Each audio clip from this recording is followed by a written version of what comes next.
Je vais vous parler de ma philosophie du couple et des faux semblants de la vie de couple.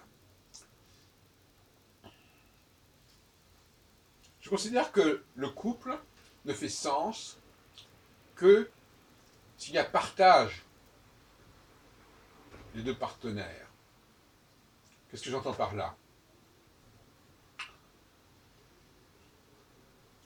Il faut que chacun des partenaires attende de l'autre, se nourrisse de l'autre, se nourrisse de l'autre, de ce qu'il a à lui dire, de ce qu'il a à lui faire.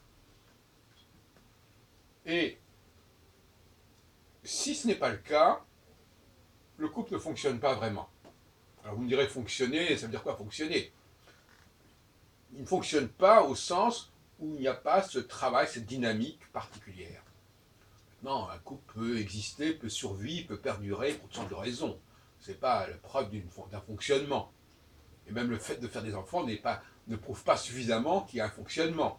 Mais les gens sont tellement capables de dire n'importe quoi avec de mauvaise foi que je préfère le préciser. Alors à l'inverse, par exemple des gens qui vont, le modèle de la sortie du couple, le modèle de la vie de couple, c'est on va au cinéma et puis après on va au restaurant. Ou on va au concert, on va au restaurant. C'est-à-dire qu'on fait intervenir des facteurs extérieurs qui vont nourrir le couple au niveau intellectuel, au niveau matériel, au niveau alimentaire, etc. Comme si le couple ne pouvait pas, dans le cadre de la maison, se faire à manger, se faire l'amour, se parler. On va donc renoncer à cela. Est-ce que ce n'est pas un constat d'échec? On va renoncer à cela, renoncer à ce que l'autre apporte, nous apporte, à ce que l'on peut faire ensemble. On peut par exemple faire ensemble la cuisine, on peut faire ensemble la vaisselle, on peut recevoir ensemble des amis. Et au lieu de cela, eh ben, on va se contenter de sortir ensemble pour aller voir ceci ou cela, ou pour écouter ceci ou cela. Donc on joue sur les mots, là encore. On est dans le simulacre. Qu'est-ce que c'est que le simulacre?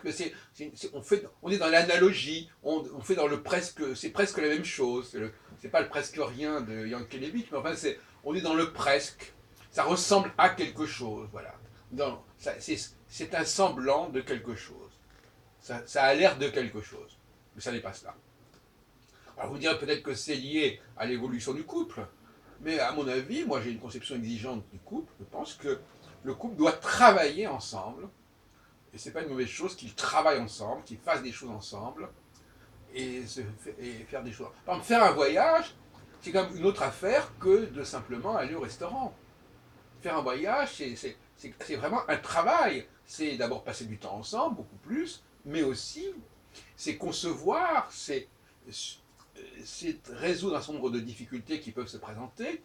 C'est quand même une aventure d'un autre gabarit que le simple fait de sortir le soir pour aller au resto.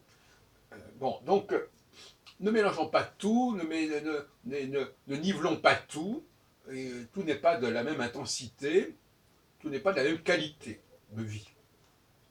Donc la qualité de vie d'un couple, ou alors c'est pas la peine de vivre en couple, hein, à ce moment-là, bon, d'accord.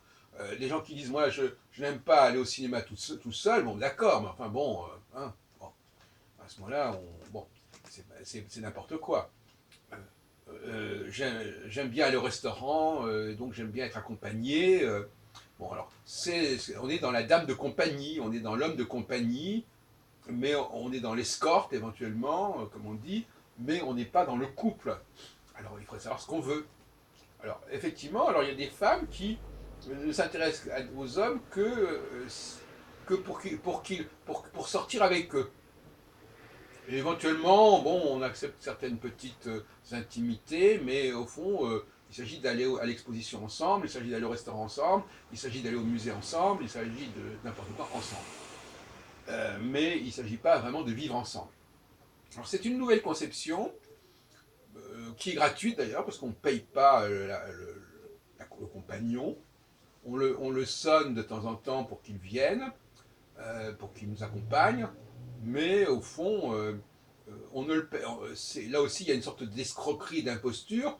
On lui demande de faire un certain travail, finalement, d'accompagnement, faire acte de présence, donc de louer son temps,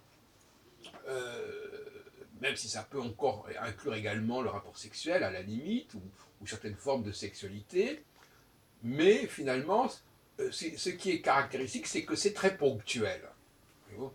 C'est-à-dire que c'est une soirée, c'est une fois par semaine, c'est ceci, c'est cela. Alors que la vie du couple, c'est un travail de beaucoup plus longue haleine, avec une vie en commun beaucoup plus développée, et beaucoup plus de temps passé ensemble, dans différentes postures, dans différentes situations, bien entendu.